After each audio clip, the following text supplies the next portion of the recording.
Ahmedabad municipal કોર્પોરેશનમાં સાંસદો અને ધારાસભ્યોની સંકલન સમિતિની બેઠક યોજાઈ શહેરના પ્રશ્નોના નિરાકરણ માટે બેઠક યોજવામાં આવી।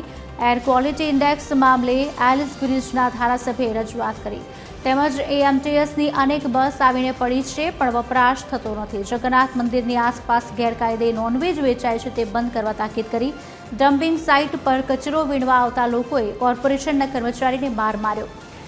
કાળુપુર પાલિકા બજાર ભયજનક છે જે બાબતે પણ કમિશનરે રજૂઆત કરી તેમજ ભદ્ર પાથરણા બાબતે પણ રજૂઆત કરાઈ। મુંબઈમાં જેમ કન્સ્ટ્રક્શન સાઇટો ઉપર જો ધૂળનું પ્રમાણ વધી જાય તો પાણી છાંટવાની ફરજિયાત સિસ્ટમ ફિટ કરવામાં આવે છે। તો મેં કહ્યું છે કે અમદાવાદમાં પણ તમે જ્યારે પણ રજા ચિઠ્ઠી આપો, પ્લાન પાસ કરો ત્યારે એ શરત હોવી જોઈએ કે દરેક કન્સ્ટ્રક્શન સાઇટ ઉપર ધૂળ ઉડે ત્યારે પાણીનો ફુવારો મારીને એ એર ક્વોલિટી ઇન્ડેક્સ ઊંચો ના જાય એના માટેનો પ્રયત્ન કરવો જોઈએ।